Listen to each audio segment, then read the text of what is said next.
Hello po Sir Antonio, ito po yung order ng Playwell. 606 po yung dulo. Yan, Playwell. Ito po. Kailan kailangan double base mo, boy? Ha? Nung 6 mismo. Ah, 6. Hindi ko pa nakakuha labor nun eh.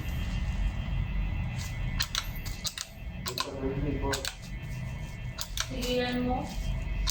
Ang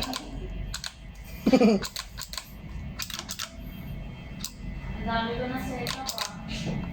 So yun, nagana naman lahat. Ilan lang ako.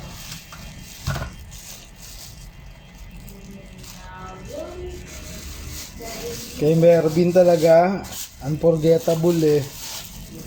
Ang pungatan. Kasi yung pumatan eh, kahit galit lang sa isip. Sino, sino?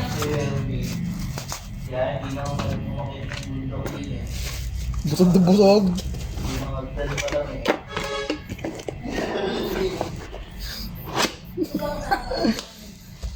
Paano ba naman pag umakbang siguro yung hagdan eh, matutuhod niya yung kanya. Oo, mataas. Hindi na kaya kami. Ano lang kung kayo? Pagkagising eh, oh, tasalang ng kaldera, sabay hipan-hipan dun eh, oh, nakita ko. Sabay ano eh. Busog eh, tamboy sa bigan. Oh.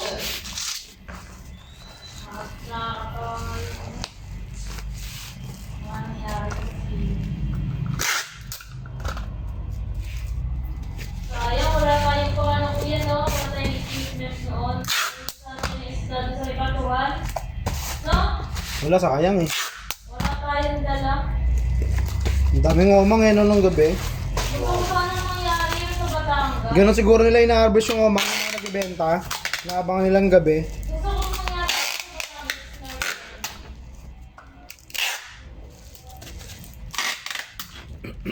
Yung magkakaroon sa mangyari, makakarating tayo ng mga isda. Wala yun. Iba tubig doon sa Batangas, mag-green-green. Ha? Mag-green na malinaw. Yun, hindi naman malinaw. Oo. Kaya nga tapos na kami.